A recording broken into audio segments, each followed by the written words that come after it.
ওং স্থাপকায় চ ধর্মস্য সর্বধর্মস্বরূপিণে অবতার বরিষ্ঠায় রামকৃষ্ণায় তে নমঃ।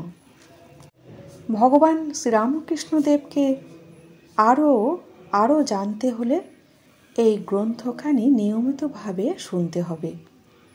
এই গ্রন্থখানি লিখেছেন আমেরিকার সেন্ট লুইস বেদান্ত সোসাইটির অধ্যক্ষ স্বামী চেতনানন্দ। আপনারা অবশ্যই ইউটিউবে তাঁর বক্তৃতা শুনেছেন এবং তাঁরই কথা এই গ্রন্থখানিতে লিপিবদ্ধ করা হয়েছে। সকলের দৃষ্টি দিয়ে ভগবান শ্রীরামকৃষ্ণকে আমরা দেখব। আজকে পাঠ করব প্রথম খণ্ডের 3য় পরিচ্ছেদ। আমাকে কি মনে হয়? অন্তর্যামী শ্রীরামকৃষ্ণ অপরের মনের কথা ও ভাব জানতেন।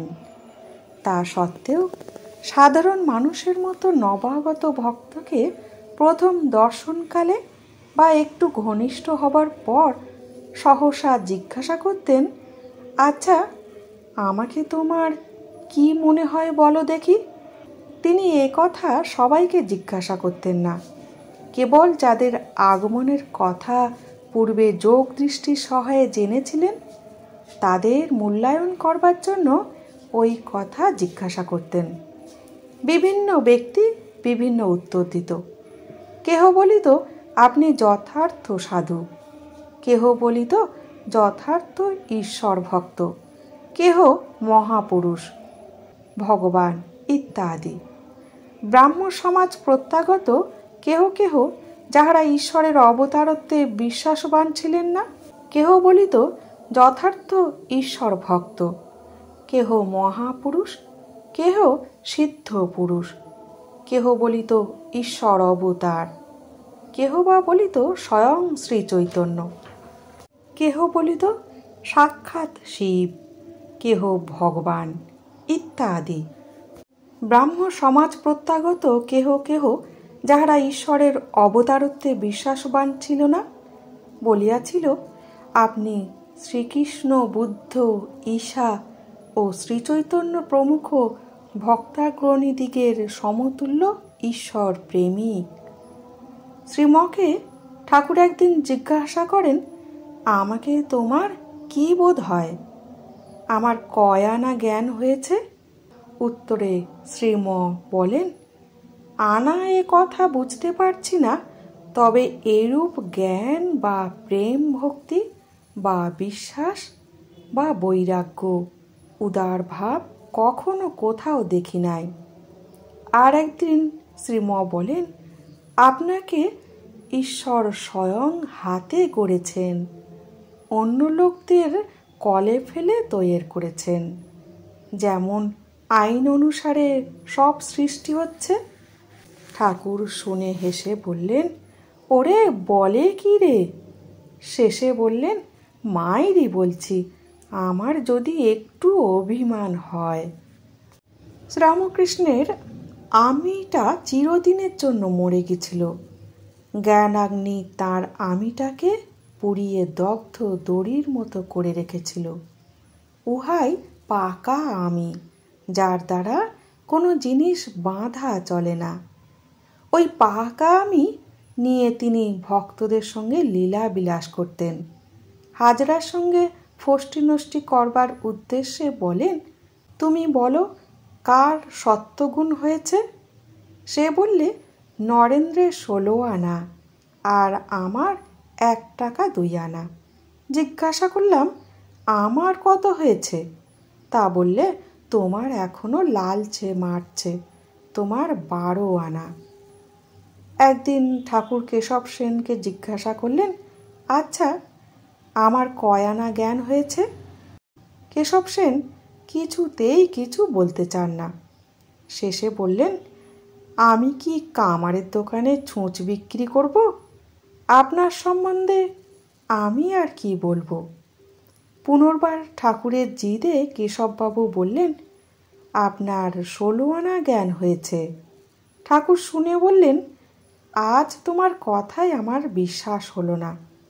নারদ শুকদেবেরা যদি বলতেন তাহলে একটু বিশ্বাস হতো। তিনি কি কেশবকে অপমান করলেন? তা নয়, এইটুকু জানিয়ে দিলেন যে যারা মান যশ ইন্দ্রিয়জ সুখ নিয়ে থাকে তারা বুঝতে পারে না। এইটুকু জানিয়ে দিলেন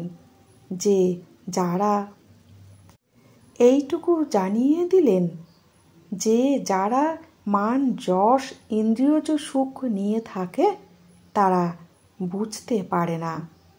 তার স্পিরিচুয়াল পজিশনটা ইঙ্গিতে দেখিয়ে দিলেন।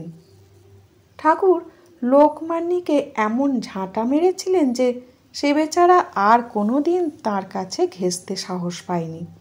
ক্যাথলিকদের মধ্যে আছে যে জীবদ্দশায় 3টে মিরাকেল দেখাতে পারলে সে ভবিষ্যৎ সেন্ট পদবি পেতে পারবে। আরও অনেক কন্ডিশন আছে। আর আধুনিক যুগে 3টা ফ্যানাটিক ভক্তগুরুকে অবতার খাড়া করে দিতে পারে। ঠাকুর মজা করে বলতেন, পান চিবুতে চিবুতে হাতে ছড়ি নিয়ে যদি বলে আপনি অবতার, তবে আমি কৃতার্থ হয়ে গেলাম। জহুরি জহর চেনে। অবতারকে চিনতে হলে সাধন ভজন চাই। ভক্তির আতিশয্যে ভক্তরা তাকে অবতার বলে ঘোষণা করলে ঠাকুর বলতেন, কেউ ডাক্তারি করে, কেউ থিয়েটারে ম্যানেজারি করে, যেমন রামদত্ত, গিরিশ ঘোষ এখানে এসে অবতার বললেন। ওরা মনে করে অবতার বলে আমাকে খুব বাড়ালে, বড় করলে, কিন্তু ওরা অবতার কাকে বলে তার বোঝে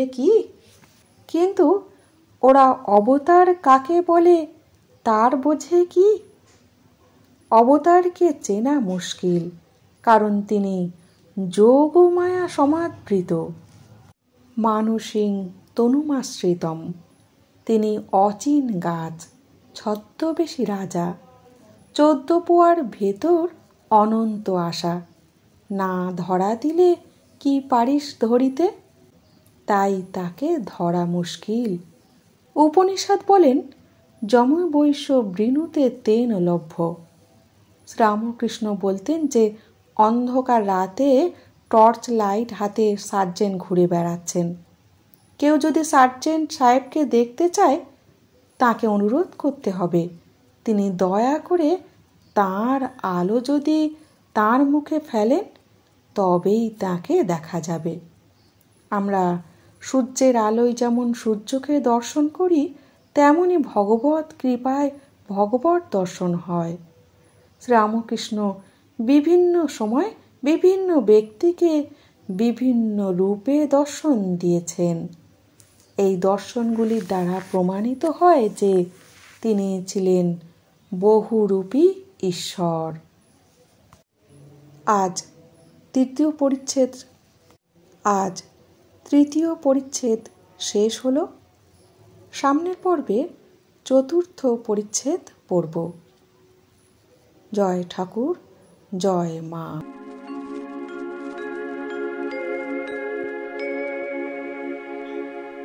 নিরঞ্জনম নিত্যমনন্তরূপম ভক্তানুকম্পা ধৃতবিগ্রহম বৈ ঈশাবতারম পরমীশমিদ্যম